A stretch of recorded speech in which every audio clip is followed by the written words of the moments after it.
Yes,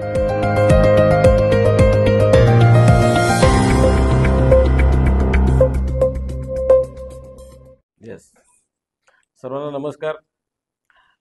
कालच पत्रकार परिषद झाली आणि आज पुन्हा एकदा पत्रकार परिषद घेण्याची वेळ आली।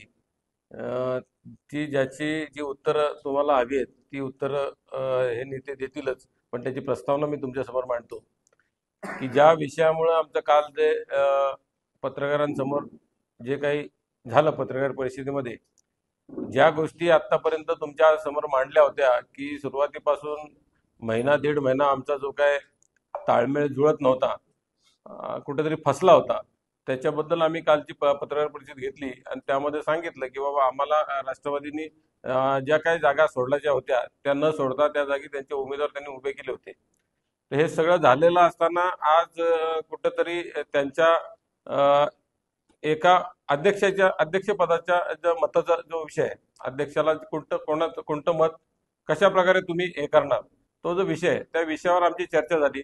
त्याच्यामध्ये आमच्या 9 नंबर आणि 12 नंबर यामध्ये राष्ट्रवादीने उमेदवार भरलेले नाहीत।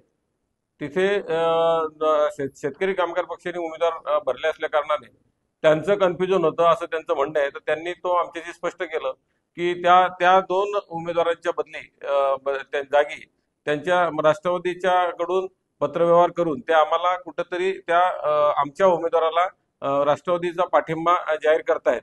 म्हणजे त्या जागा 9 नंबर आणि 12 नंबर या आम्हाला सोडल्यात असा त्यातला तो अर्थ होतो। आणि पुढे मग उरलेल्या ज्या जागा आहेत त्या आम्ही ज्या मैत्रीपूर्ण लढतीमध्ये आम्ही लढत आहोत, पण ती लढत असताना आमच्या ज्या काय जे उमेदवार आहेत आज ते आमच्या पाठीमागे बसलेले आहेत सगळे, त्या उमेदवारांची आम्ही चर्चा केली। तो उमेदवारांचा प्रश्न होता की आपण पुढे काय करायचं। तर तो उमेदवारांचा प्रश्न त्यांच्या लेवलला म्हणजे राष्ट्रवादी आणि आमचे नेते आणि त्यांच्या लेवलला तो प्रश्न सुटलेला आहे।